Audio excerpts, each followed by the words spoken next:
This missions ministry began in 2008 with 15 children in an extreme poverty-stricken town of Paraíso, Barahona. We were asked to help the children there with their homework because the majority of the parents did not know how to read or write. By faith, we immediately stepped in and committed ourselves to supply them with the materials needed to keep them in school. We acquired 15 chairs and set them up every Saturday morning outside in a small hut on a family member's property. We started to travel there more frequently to fellowship with them and try to supply their basic necessities like food, clothes, shoes, and toys for the little ones, and above everything else, with love in our hearts, teach them the Word of God. Although in 2008, our church, River Run, did not have a missions ministry, they were very much involved from the very beginning. We understand now, just as we understood then, that it was the knowledge of the Word, the spiritual growth that we had acquired, and be prepared to go out and represent God with dignity. In the beginning of our trips, the suitcases of supplies and aid donations were not as full as we hoped for, but our hearts were full of authentic love for all and the great desire to serve the one who gave it all to us. So as we headed out to this unknown terrain and planted seeds, shortly they began to grow. These 15 children that we started with would increase every week, and now we have 250 children between the ages of 5 and 17 years old, in which receive all basic necessities from us and hear the Word of God. 2010 was a very intense year. We carried out 2 major trips to the Dominican Republic, and I would like to tell you that before these trips took place, we had asked our pastor at the time, Mike,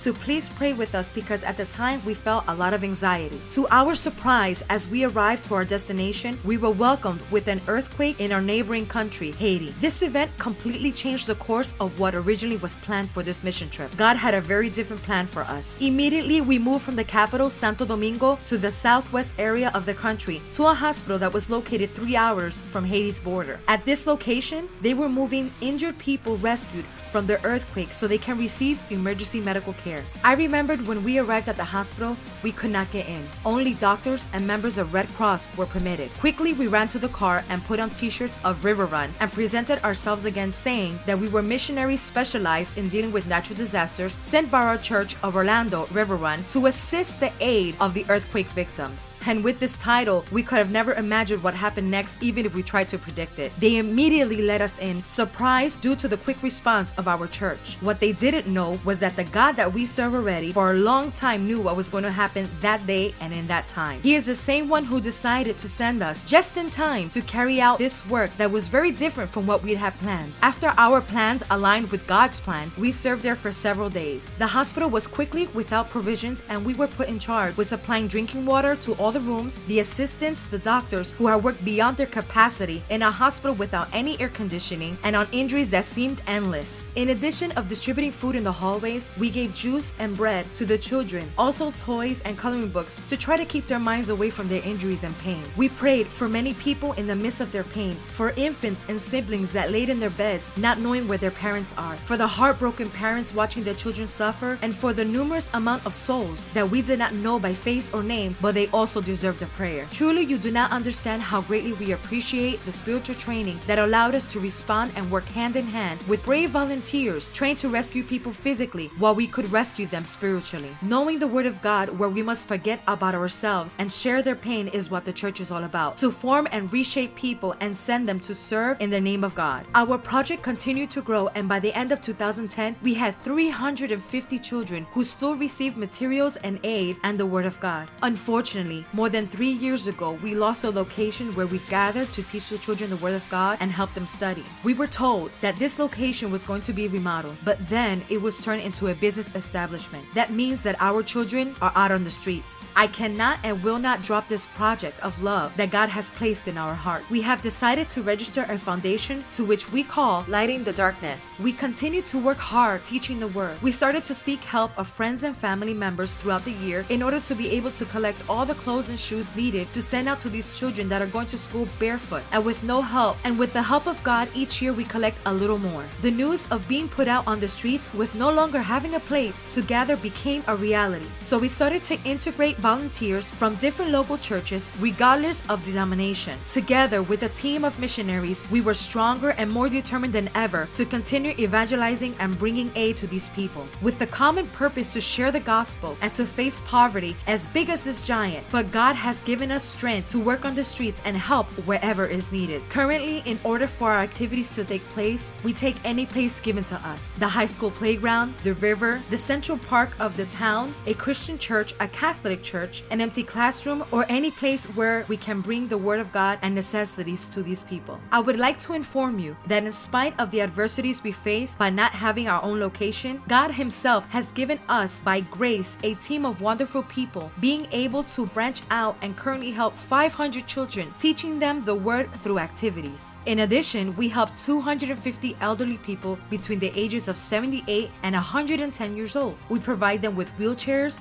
crutches, creams for pain, and personal care items, and most importantly, the Word of God. Those that cannot come to us, we go to their homes and bring them what they need. We also empower 200 women with the Word of God and teach them a trade to raise their self-esteem. We help 500 young people between the ages of 17 and 21 who are instructed in the Word, receive clothes, shoes, and encouragement to go to college and become leaders. We also support them in sports training for soccer teams and baseball to develop in them a competitiveness and desire to be better and free of any defects. Thanks to these young people, we can throughout the year continue to evangelize in different neighborhoods and sponsor outdoor services in the parks where people that do not normally attend church would be. This is our humble ministry. We want to ask you to join our vision and let us together break the chains that bound them from knowing Him who can truly transform their lives regardless of their past. I invite you tonight to sow a seed of trust to help us accomplish our mission trip, Paraíso 2015.